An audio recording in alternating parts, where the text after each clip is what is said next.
Welcome to What's the Story Dublin, the official Dublin City Council podcast with me, your host, Michael Ryan. This podcast deep dives into the work of all the moving parts that make up Dublin City Council. It also shares news of the Council's latest initiatives and exciting events. In today's episode, we're looking at the nature-based Surface Water Projects Unit with John Stack. John, it's lovely to have you here. Thank you very much. Nice to be here. Thanks for having me. Thanks a lot for joining us on the podcast today. You're from the nature-based Surface Water Projects Unit in Dublin City Council, and I have to confess that we haven't had much interaction with your unit in the communications office where I work before. So it'll be interesting for me as well as the listeners to hear what your office does. So that's my first question. The nature-based Water Projects Unit, Surface Water Projects Unit. What is it? What does it do? It develops projects and programs with a view to bringing all of our rivers to good quality under the Water Framework Directive. Now, we call quality status, but that's a technical term. But we're trying to improve the aquatic life in those rivers, mitigate flooding, create a good placemaking space for people to enjoy rivers and so on and so forth. So our projects are trying to pull all of that into a cohesive strategy and deliver them in a strategic way. We base our strategies on river catchments. So we have 7 reportable water bodies or rivers in Dublin. And by reportable, I mean we report to Europe on what we're doing to improve those rivers. What are those rivers? So you have, starting from... We'll put you on the spot now. I haven't, don't worry. So starting at the top of the city, our functional area, you've got the Main, then you have the Santry, you have the Tolka, the Liffey, the Cammack, the Dodder and the Poddle. Those are our main reportable rivers. There are some smaller ones as well, but I suppose the meat and potatoes of our work is around those ones. And what is the water quality like in those rivers at the minute, and what did it used to be like? Have we had much of an impact on improving the water quality in those rivers? The Dodder is at what's called moderate status, and the rest of them are at poor status. So the reality is, most of our rivers are heavily polluted. They're impacted by a lot of different things.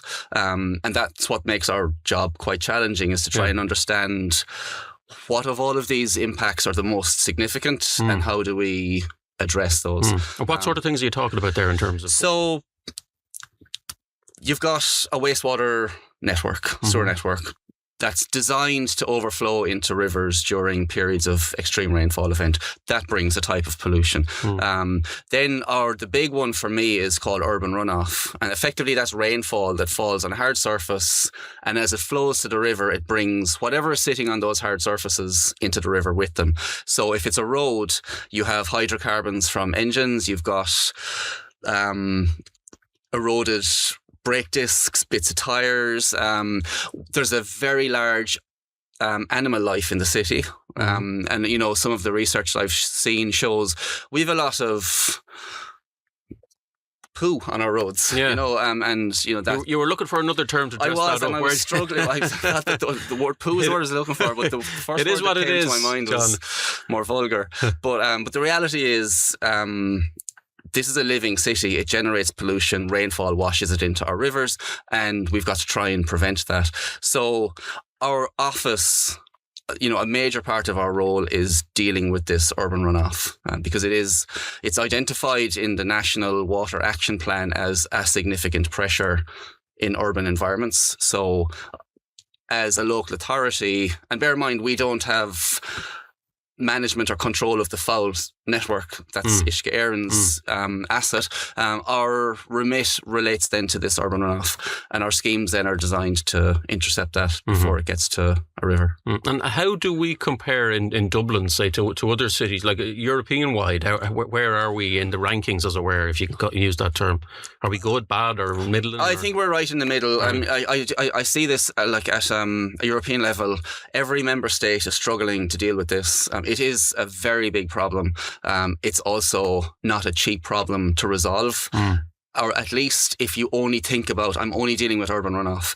But if you start to look at the value of nature-based solutions and the additional things that they can do, like for place setting, for instance, you can see that the money is well spent. And that's, I suppose, a big part of my job really is justifying spending this money.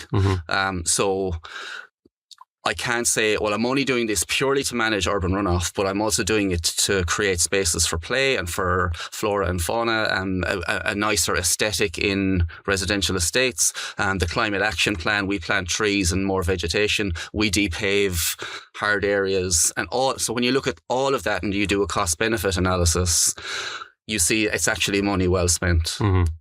And all of these efforts are to try to adhere to directives coming from Europe on the quality of water. So our whole office is there because of these directives.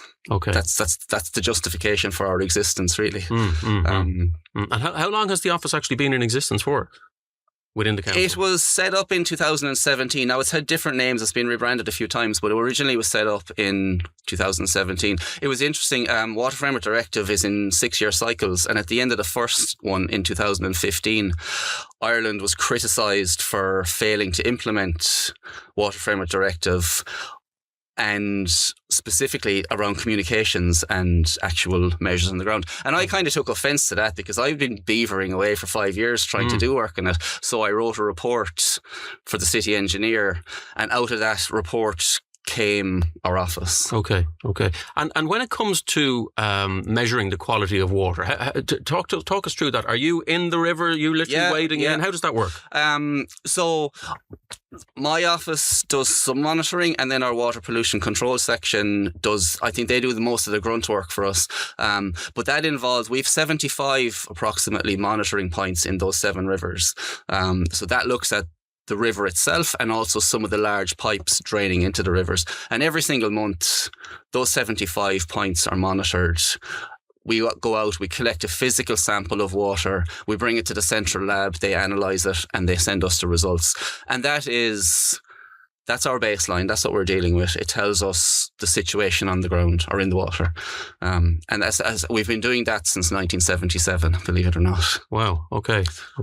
And how did you get involved in it yourself? What's your own background? I'm an engineer, and I think I just sort of fell into this, really. I started my career in the waterworks and then transferred to drainage, and specifically the water pollution control section. I'm quite a progressive person. I'm always trying to develop myself. And I got very interested in the environmental aspect of drainage. When the Water Framework Directive arrived on our shores, I was assigned to that. I told the senior engineer that I wasn't qualified to do it. So I was allowed to do a master's in environmental science. And putting the two of those together has made me who I am today.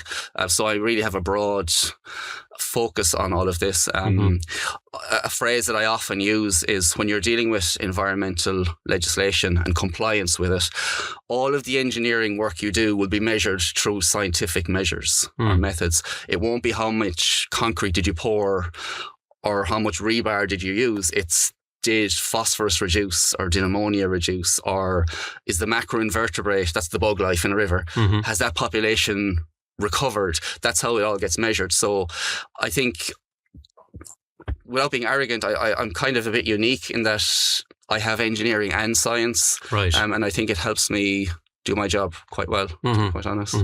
In terms of how we improve the water quality, what sort of stuff should people be doing? I mean, people can help with this, right? Absolutely. And, a lot of our job is engaging with communities and helping them to help us. Yeah. The single biggest thing I can say is what's known as the shore, the rainwater gully. Yeah. That's exclusively for rainwater. Okay. Anything else that goes into it also ends up in the river. So, do people pour stuff down? All sorts of stuff. Really? Like if you go out and walk around the city in any day, you'll see people, the bucket of detergent water they've used to mop the floor goes down it. Plaster I've seen regularly poured down gullies. Paintbrush has been washed into it. Engine oil. Perhaps people don't understand. I was just going to say that gully is about. Yeah, some of it is probably people who don't understand it, and some of it are people who do understand it but just don't care. And I distinctly remember having a conversation with a young woman years ago. I walked up to her as she was putting the mop bucket down the gully. And I just had a conversation with her, and she was mortified. She had no idea, and she vowed she would never again do it. So I just said, look, in future, will you just put that bucket of water down the toilet? Yeah.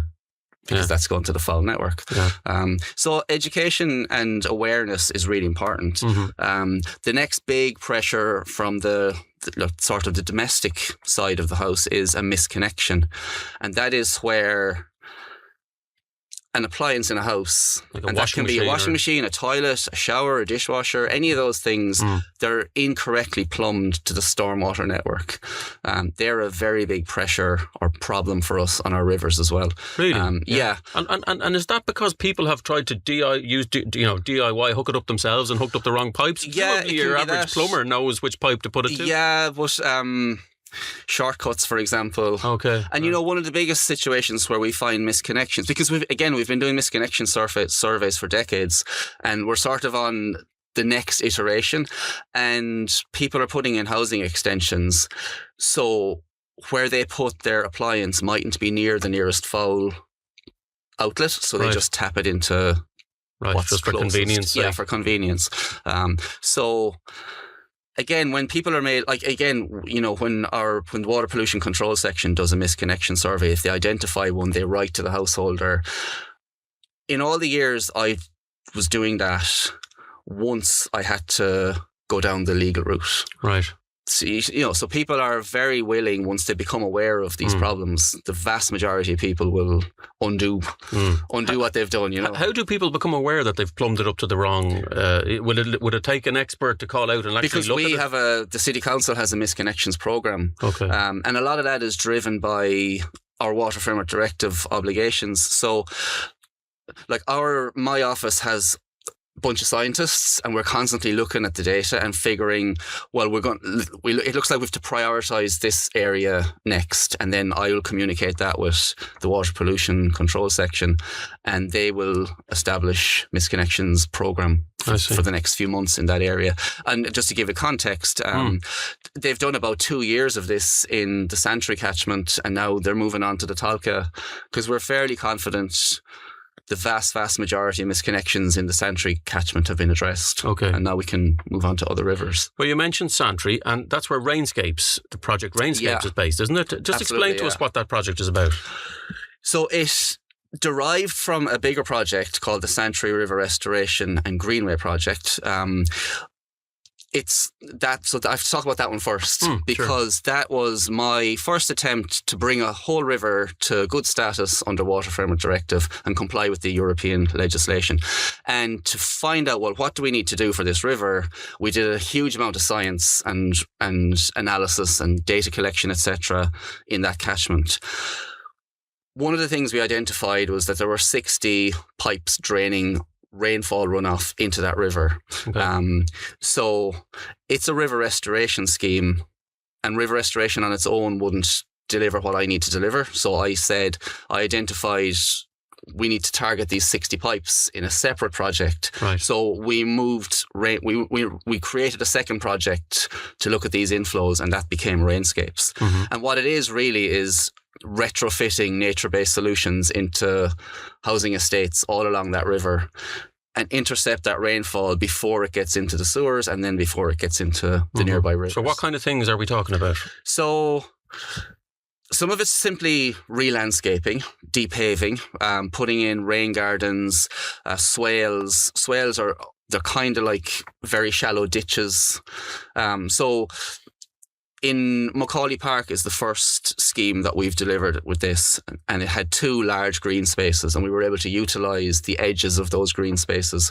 So we constructed swales along them, and the runoff from the road drains into that swale now, and they're densely vegetated, and that vegetation cleans the water. Right, kind of filters it. It filters it, and filtering is one term, but it's far more complex than that. But filtering will do for the purpose of this conversation, I suppose. It'll do for my purpose. Yeah, anyway. fair enough. But by and large, the water passes through the swale. The pollutants are removed through a variety of mechanisms, and then what discharges to the river is clean. So it has its water quality element, and then it also has a flood mitigation element because it simply slows down how quickly water flows. Okay. So in that scheme, we had a combination of swales, rain gardens, and rain gardens are sort of a more formal or constructed type of swale. You will find they have curbing around them, flush with the footpaths, etc.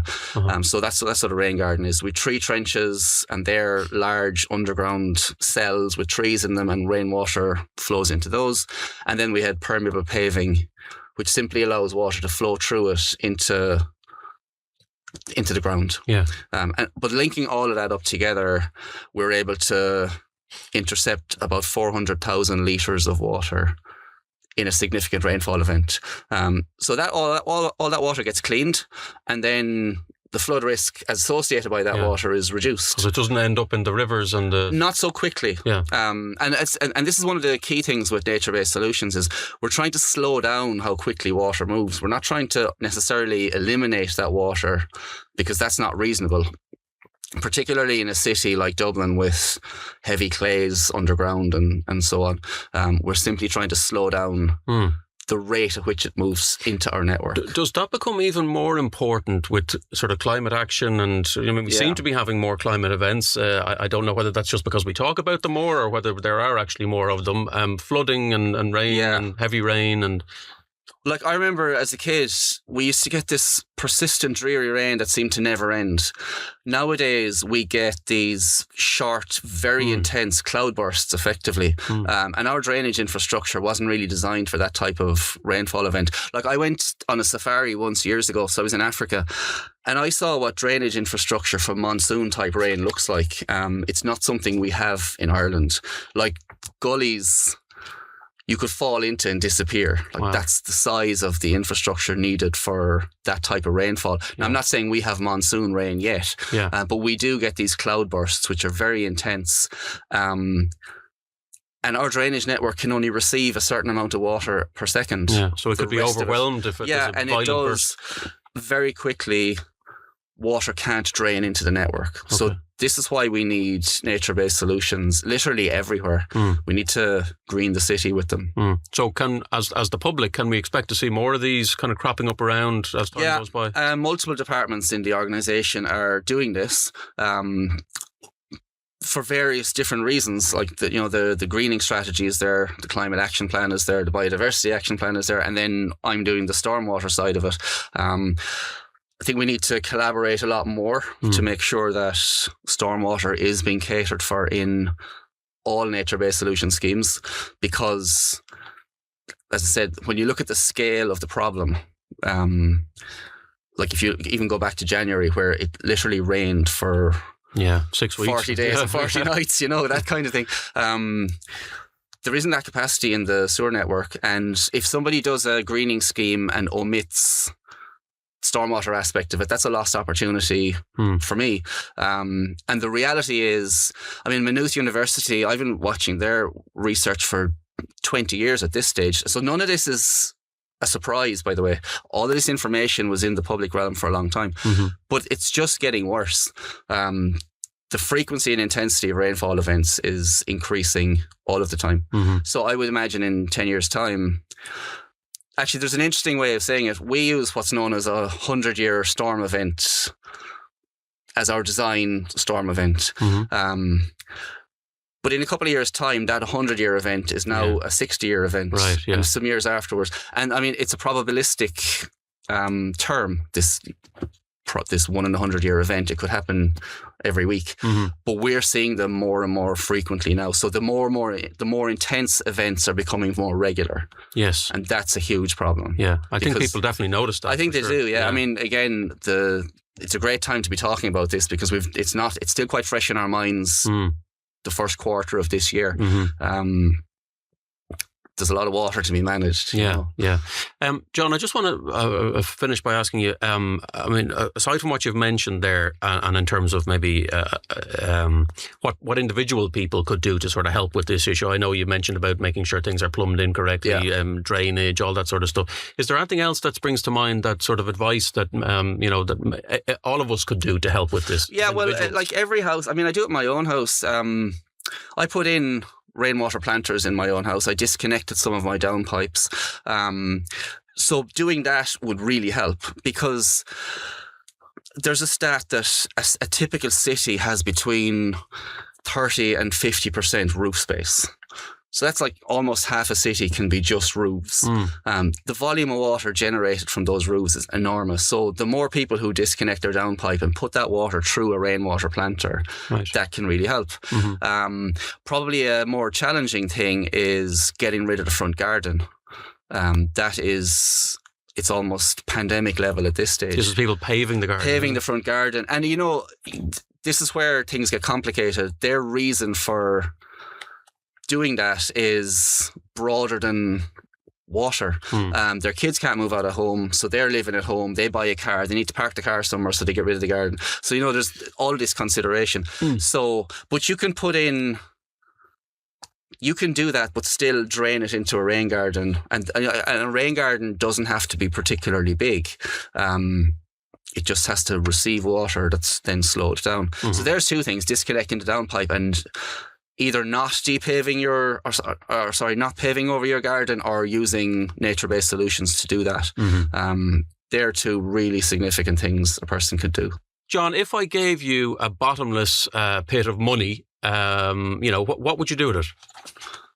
I'd spend it, obviously, yeah. But you have to bear in mind that it's not all about the money, though, is it? It's not all about the money. It's about the impact of spending that money. I can only spend that money in the public realm. And a huge amount of the city is not in the public realm. It's owned by other entities, etc. Private property owners, developers, and so on. Like, if you look along the Santry catchment, there are several industrial estates. They're all in private ownership. I can't do anything with them. Sure. There are about 450 schools in the Greater Dublin region. None of them are up for redevelopment. And when the Department of Education builds a new school, they have a great sustainable project or set of designs that they use for their new schools, and they work really well. But the 400 and something other schools, like I calculated, if the average school is 10,000 square metres, you now have about 470 hectares of the city that are effectively roof and tarmac.